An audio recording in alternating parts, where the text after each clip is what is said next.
सूरज की पहली किरण के साथ एक महान साम्राज्य की गूंज सुनाई देती थी। ये महल की दीवारें नहीं, हमारे पूर्वजों के गौरव का किला था। जब वो कदम रखता तो मिट्टी भी अपना इतिहास दोहराने लगती। उसकी आंखों में वो ज्वाला थी जिसे कोई तूफान नहीं बुझा सकता था। वो तलवार पत्थर से नहीं, अडिग संकल्प से तराशी गई थी। जैसे ही उसने उस दिव्य शस्त्र को थामा, सदियों की सोई हुई शक्ति जाग उठी। मशालों की लौ में आज सिर्फ आग नहीं, बल्कि प्रतिशोध की चमक साफ दिख रही थी। लोहे की धार तेव हो रही थी, क्योंकि कल सुबह इसे इतिहास की नई इबारत लिखनी थी।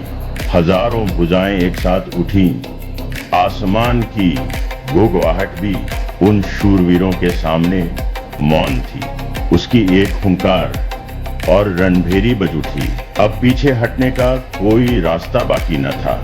जब दो फौजों का सैलाब टकराया तो जमीन थर्रा उठी और आसमान लहू के रंग में रंग गया।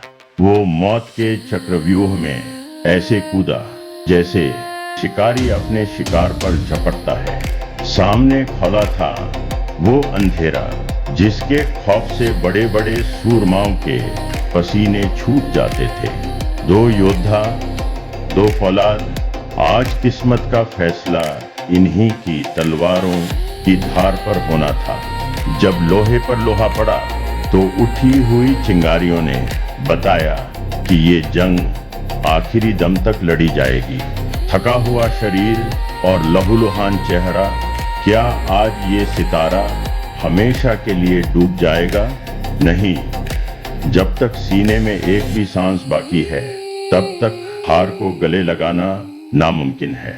मिट्टी और पसीने को पोंछकर वो फिर खड़ा हुआ। उसकी आंखों में अब पहले से भी भयानक आग थी। उसकी एक दहाड़ ने हारते हुए सिपाहियों के अंदर सोए हुए शेर को फिर से जगा दिया।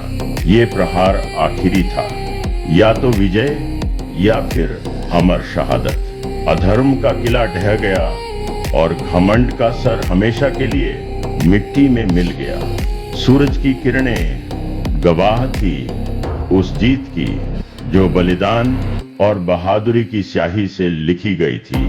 जब वो अपनों के बीच वापस लौटा तो महलों की दीवारों ने भी झुककर उसे सलाम किया। ये ताज महज एक जेवर नहीं, बल्कि उन हजारों उम्मीदों की जिम्मेदारी थी जिन्होंने उस पर भरोसा किया था। तख्त पर वो बैठा जिसने जुल्म के खिलाफ लड़ना सिखाया और न्याय को अपना धर्म बनाया। दिए जल उठे, शहर मुस्कुराया और अंधेरे का खौफ बस एक पुरानी कहानी बनकर रह गया। ऊंचाइयों पर पहुंचना आसान था, पर उस शिखर पर अकेले खड़े होकर अपनी विरासत को निहारना असली इम्तिहान तो अब शुरू हुआ था। इंसान तो फना हो जाते हैं, पर उनकी बनाई मिसालें सदियों तक पत्थरों पर जिंदा रहती हैं। चेहरे पर वक्त की लकीरें तो थीं, पर उसकी आंखों की चमक आज भी दुश्मनों को डराने के लिए काफी थी। वो चला गया, पर उसका नाम आज भी हवाओं में गूंजता है। राजा मरते हैं, लेकिन योद्धा अमर रहते हैं।